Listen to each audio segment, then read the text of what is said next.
right, in this video we're going to cover questions 4 and 5 of the test 3 review, and let's look at this. This is giving us this is a piecewise function saying let f of x equal this bracket with two different expressions, and that means this is a piecewise function.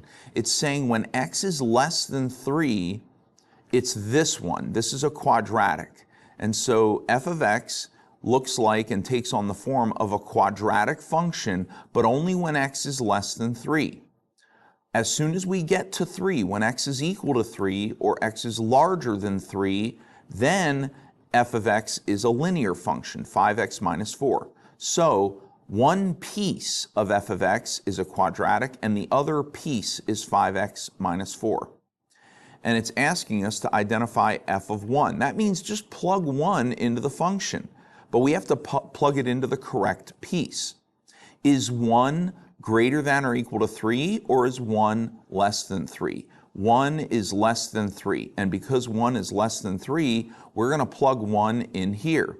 And so to find f of 1, we're going to put 1 in for x here. So it's going to be 1 squared minus 1.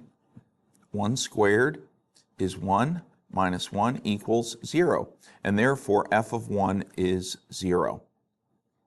Now to do f of 3, we need to decide, is 3 less than 3 or is 3 greater than or equal to 3? Well, 3 is equal to 3, and therefore we're going to go with the greater than or equal to 3, so we're going to plug 3 in here. We're going to go 5, and then we're going to plug 3 in here, and then minus 4. So 5 times 3 minus 4. 5 times 3, that's 15, minus 4. 15 minus 4 is 11. Therefore, f of 3 is 11. Okay? Now we're going to do f of 5. So we have to decide, is 5 less than 3 or is 5 greater than or equal to 3? Basically, you can put the 5 here and then here and find out which one's true. Is 5 less than 3? Nope. Is 5 greater than or equal to 3? Yup. And therefore, we're going to plug the 5 into 5x minus 4. So we're going to do 5 times 5 minus 4. 5 times 5 is 25, minus 4 is 21, and therefore f of 5 is 21. Now we want to know whether the graph of f of x is continuous or not. And I'm going to make some space here. I'm going to erase some stuff. And when we ask the question whether it's continuous, it's actually a really easy procedure. Basically, all we have to do to find out whether it's continuous is we take this number here, the one that's the x less than or the x greater than. We usually have the same number here. We take that number and we plug it in for x in both of them. Okay? So we're going to put 3 in for x here, and we're going to put 3 in for x here. Then we're going to calculate, and we're going to calculate. If we get the same number, for both, if both of those things give us the same number, then it is continuous. But if it's a different number for both, then we're going to say no, okay?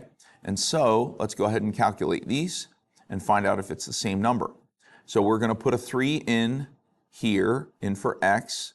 Okay, so we're going to have 3 squared minus 1, which is 9 minus 1, which is 8. Okay, and so this, when we plug 3 in, we get 8. Now we're going to plug in 3 here.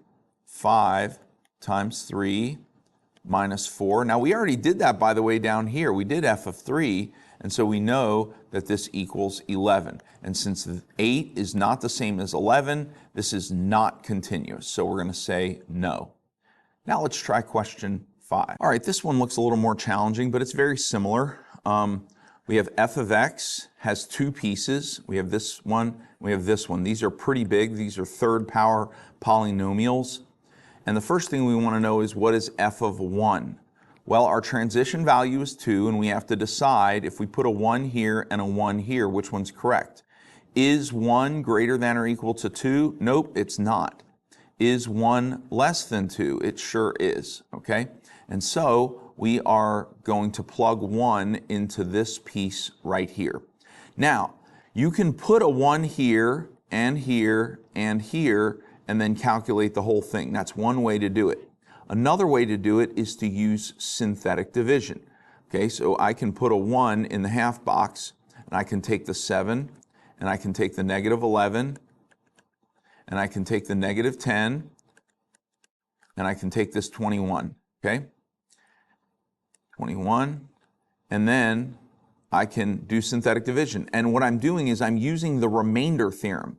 Remember, the remainder theorem says that if you want to evaluate a function at a number, you can just do synthetic division with that number in the half box, and whatever the remainder is, that's going to be your answer, okay?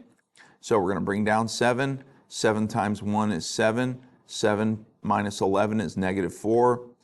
Negative 4 times 1 is negative 4. Negative 4 minus 10 is negative 14.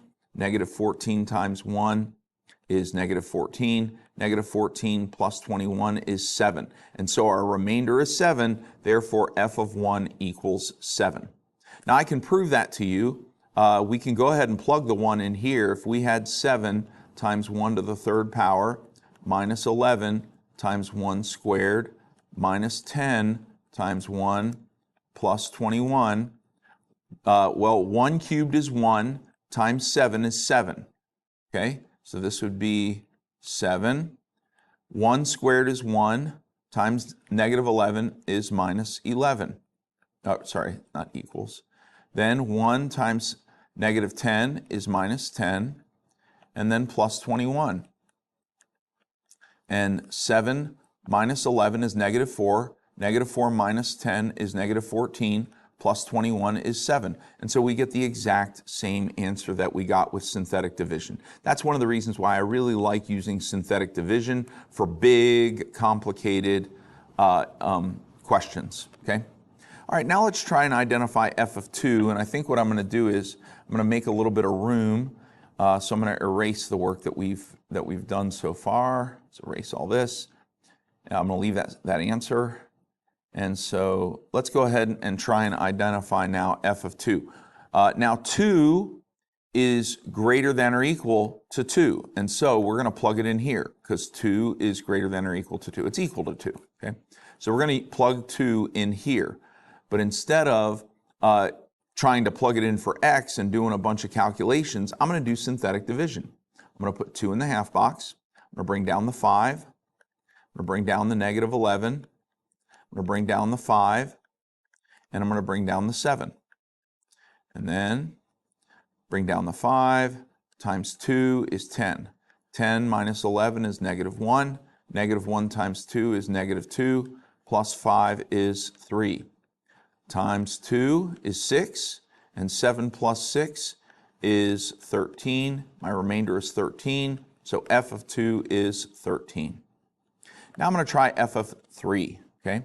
All right, so to get f of 3, I'm going to do synthetic division again, and I know I'm going to use the same numbers because 3 is greater than 2.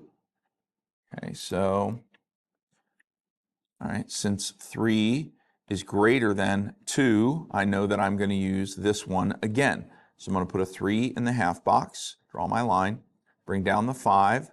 5 times 3 is 15. 15 minus 11 is 4. 4 times 3 is 12. 12 plus 5 is 17. 17 times 3, I may need a calculator for that, winds up being 51.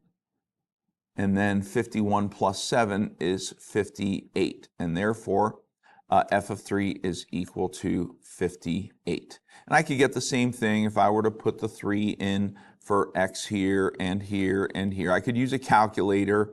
I can, in the calculator, put in 5 times 3 to the third power minus 11 times 3 to the second power plus 5 times 3 plus 7. So we can use a calculator to do this, and it'll still give us 58, and that's just fine, okay?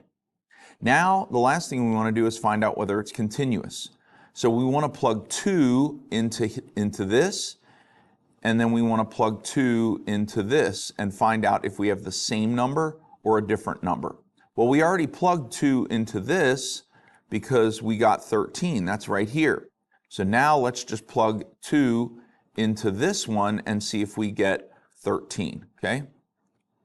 We're going to use synthetic division again, okay? So I'm going to put 2 in the half box. I'm going to bring down the 7, the negative 11, 7, negative 11, then negative 10, and then 21.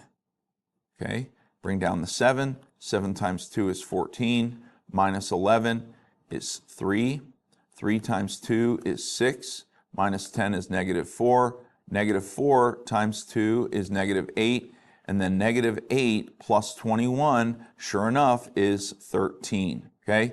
And so we got the same number. We got 13 here, and we got 13 here when we plug this in here, and when we plug this in here, and therefore this graph, this piecewise function is continuous.